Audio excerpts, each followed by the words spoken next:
એટલે ભાજપ વાળા એમ કે છે કે તમે કોંગ્રેસ અને આમ આદમીના ચૈતર કે ગોપાલ જેવા લોકોથી ગેરમાર્ગે ન દોરાજો, ઈ અમારો અધિકાર છે, અમે દોરશું. અમે ગેરમાર્ગે દોરશું. તમારે ગેરમાર્ગે દોરાવવું હોય ચિંતા કરોમાં, અમે બેઠા છીએ ને અમે દઈ શકીએ.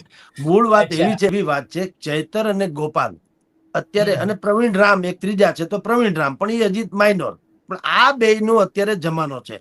દક્ષિણ બાજુ ચૈતરનો અને આપણી બાજુ ગોપાલનો. હવે આ બેયનું જે છે એના થકી એના જે ઓરા જે છે, ઓરા એટલેનો પ્રભાવ, ઈ પ્રભાવથી ભારતીય જનતા પાર્ટી એટલા બધા ભડકે છે જેટલા લાલ લુગડું જેને ગોધો ભડકે.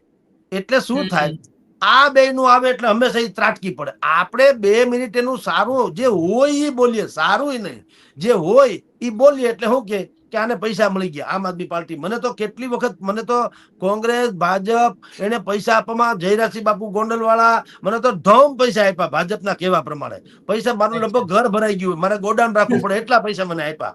એટલે એની વિરુદ્ધમાં બોલો એટલે જગદીશભાઈ પૈસા ખાઈ ગયા. હો વાત ની એક વાત. એમ ભારતીય જનતા પાર્ટીના બે ચૈતર અને ગોપાલ એના વિશેની કોઈ પણ વાત હોય એટલે હંમેશા ભયંકર પ્રહાર કરે.